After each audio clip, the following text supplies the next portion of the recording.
how would you describe the coming of restoration celebration, let me put it that way, that's going to take place in Finland on December 2nd. And secondly, we are seeing Biafran show of strength in the Middle East. A threat that Asurok is no longer comfortable, but they are gradually coming to the reality of Biafran restoration. What's your view on that? And when you're talking about Biafra popularity in the Middle East Europe, we are talking about Israeli recognition of Biafran nation. And again, you will go down to history and know the position of Israel when war broke out in 1967. Where were the Israeli? Were they on the Nigerian side or Biafran side? My brother, I want to tell you that Israel was with us when war broke out. What actually displaced them from the southeastern region, from Biafra region, was the same Arab. If not Arab-Israeli war, Israel was with Biafra Gidigba. They went to defend their land, and the Nigerian military clique were busy attacking Biafra. Biafrans were busy defending our land, and we actually defended our land so competently. So when we are talking about Biafra restoration, it has gone beyond what Nigeria could even assimilate. Because right now, Biafra has been recognized by the modern day Israeli nation under Benjamin Netanyahu, Bennett Naftali, the former prime minister, Ehud Olmert, Yitzhak Rabin, I believe, because during the time of Yitzhak Rabin, Raphael Wazirika was doing his job well. Then Ariel Sharon, that was during Raphael Wazirika tenure as well. But currently, I'm telling you that with the effort of Samuel Ekpa, in collaboration with Finland government, Biafra has gone a long way to come out with this kind of, at least, military preparation that is going to choke Nigeria very soon. Gone are the days when they were agitating with a stick, with broken bottles and machetes. It is no longer business as usual. I think Nigerian government did not know how far Simon Ekpa has, gone to make sure that we are no longer falling back to defend again. We are coming out to chase away our enemies. Because all I know is that very soon, all the Republic of Zoo military agencies occupying Igbo land, anywhere, barracks, police station, and so on and so forth, it is time, very soon, they are going for what? They are going to have dialogue. Because war does not pay any man good. Which is why we have been agitating for roundtable talk over the years now, and we've seen ourselves, coming out victoriously. You see, Simon Ekpa, you see Nnamdi Kanu. Nnamdi Kanu has not known how far Simon Ekpa has gone to sustain transaction he left before incarceration. Simon Ekpa has gone too far down. Nnamdi Kanu will actually commend Simon Ekpa when he comes out. Some persons are running their mouth that Nnamdi Kanu, Nnamdi Kanu, Simon Ekpa, Nnamdi Kanu did not prepare it this way. Simon Ekpa was dan. The same Biafra is what Ekpa is agitating for. We've never had division among us. Yes. This division you see that is creeping in is a tool, is a weapon used by Southeast politicians, by Southeast bad eggs, the governors, the 4 Southeastern states, not with Alex Soti, not with Abia. Alex Soti is now an anointed man, Biafran governor, among those Southeastern states. Alex Soti, Abia state, they are now anointed one of God. Listen to me. So Nnamdi Kanu has not seen how far this guy has gone. And the division that people have been clamoring on, division between Ekpa and Nnamdi Kanu, is a lie, is a farce, is a hoax, is a fiction. It does not exist. Nnamdi Kanu and Ekpa are not fighting. Nobody is fighting anybody within this agitation, Biafra agitation. We are all one. If Nnamdi Kanu comes out, he's going to embrace the peace that we have been enjoying since his incarceration. The only thing I'm saying is that Middle East alliance with Biafra, everybody will remove face. Remove face where Iraq they will, remove face where Iran they. Come out to your face back from Yemen and the rest of the evil axis countries. We are talking about Zion. So our alliance with Zion has come to indicate to the whole world that Igbo man is not being Jewish by word that comes here from mouth. It is by DNA and by blood and what? Ancestry. Israel has actually defined it, made it clear that this Biafra nation, they are going to chop the world. That's what Israel said under Benjamin Netanyahu. Because it's obvious that what happens to Israel happens to me. What happens to me, Biafra, is happening to Israel. We are going to actually redefine totally our position and our world on the earth today. I mean the Jewish flag state of Biafra. We've gone this far to put everything in order. Nobody is raising his ear to get any classified information from me. I am a businessman. I like what Nnamdi Kanu in the past was doing in the past, and currently I like what Ekpa is doing to make sure that Nnamdi Kanu is not forgotten in jail. Every man is minding his business. That is our natural character. If something happens to you and they leave you there for 1 month, 3 months, Igbo man has forgotten you. He will start minding his business. But this time around, somebody took it upon himself and falling back and make sure that he keeps on blazing, keeping alive, setting aglow the fire of agitation ignited in the first place by Mazi Nnamdi Kanu, our supreme leader. Whoever has gone far to sell Biafra into the minds of every Israeli prime minister, both presidents, past and the president. Even in the United States of America government. And he has spread his tentacles of agitation into the House of Congress. The lawmakers in the United States of America have come out to recognize Biafra agitation. Even incarceration of Nnamdi Kanu is illegal.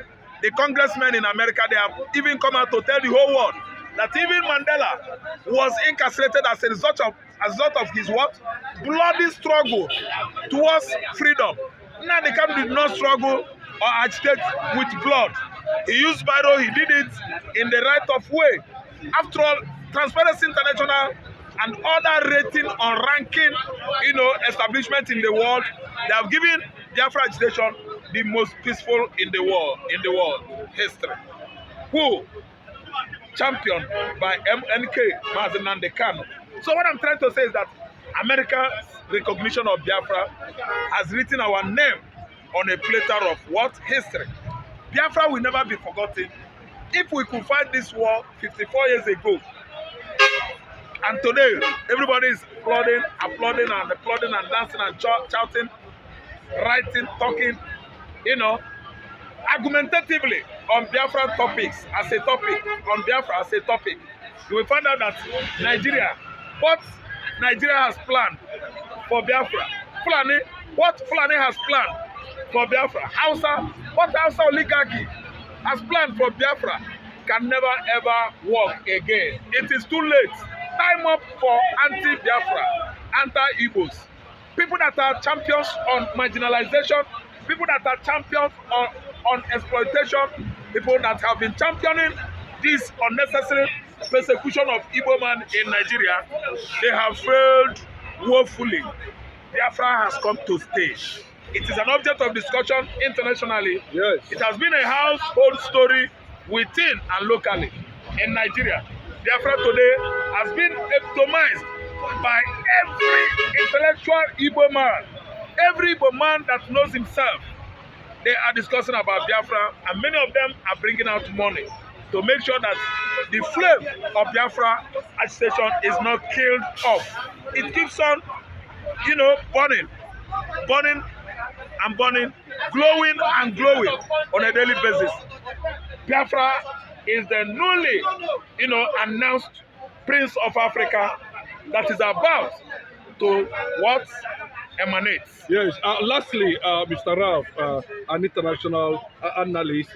Lastly, on that, how would you describe the recent global show of strength by Biafra and Biafrans all over the world? There are many classified documents. There are many classified information around that, that circle of what happened yesterday. Everybody watched it on the social media. We've seen that Biafra has grown. They have grown and grown. They are growing many, mechanism to be used, withstand Nigerian military strength. I'm seeing Nigeria a troubled spot. This part of the world, it is going to be a very troubled spot. I'm seeing Nigeria is a last regime, this administration. Yes, because what I saw yesterday, I was surprised. Biafra is waxing strong and stronger. Nigeria is going down on daily basis. Every day, daily basis, Nigeria is going down. The kind of thing, the kind of events that took place in the southeastern Nigeria yesterday. See, let me tell you, I was asking myself where, how, what. That was what was reading in my mind. The kind of craft Biafran people, there's nothing they cannot manufacture. Because I was even asking myself, is it from the high sea? Is it from Bakassi Peninsula? I said no. Because I know say Bakassi Peninsula, Cameroon, they are there. Mbazonia, they are there. And Nigeria, I'm calling Nigeria now, and Nigeria is there. Is it from the air, or did it just spring up from the ground? I said no. See, Biafra has gone further than Nigeria, and we, the Biafrans, the Igbo people, I think we've gone far to understand whom our enemies are. Even they have succeeded on using our neighbors, our brothers, our uncle against us, which is why anytime we talk with what? With sense. And we don't let go off some leaked secrets, transferred informations or documents we have right now. But what I saw yesterday, I said to myself, all these crafts, they come from abroad. They manufacture them in Biafra land. Nigeria is no longer with Igbo man. Igbo man has gone out of Nigeria. And I ask myself again, how come Israeli government can tell me more about Biafra where I come from? I said, thank you, God. I'm saying thanking the lives of Simon Ekpa, the lives of all the military, all the judiciary, Biafra judiciary agencies. Let me use the word agencies. I won't use personnel. In America, in Europe, all over the world. All the components of Biafran government that just recently started emanating from all over Europe, all over Western world, assuming their duty. They are all in exile. They have not been recognized locally. Like the Prime Minister of Biafra, Simon Ekpa, is working in exile. He has actually started a real constituted authority, Biafra. A really constituted Biafra, legitimate Biafra. I'm telling you, it has surprised me. And what I saw yesterday, I saw something I was like, wow, these people. So what I'm trying to say is that Nigeria should embrace dialogue and the peace. No country can fight two civil war and survive. I'm a civilian. I know what I'm saying. American Civil War, 18 something, it ended with Abraham Lincoln. And how did it end? Everybody knows. He united the southern and northern United States of America. They become one strong union. That was the end of America wars of independence. That's Civil War. And then again, there are other countries that fought once, all of them once, all of them once. You fight Civil War once, so you don't fight 2 times. As I'm talking to you now, it is not possible for Nigeria and Biafran people to fight again. Because why? We have many Biafrans as soldiers, customs, immigration, and police in Nigeria. You have many Nigerians as police, customs, immigration, in Igbo land as well. So everything is what? Interwoven.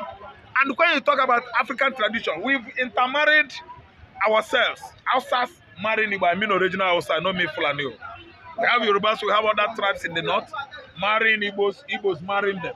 So it is very, very impossible for another civil war to come to pass. So what I'm trying to say right now is Nigeria is surrendering before Biafra. Nigeria is saying, go, go, go and take care of your country. That is me. Thank you.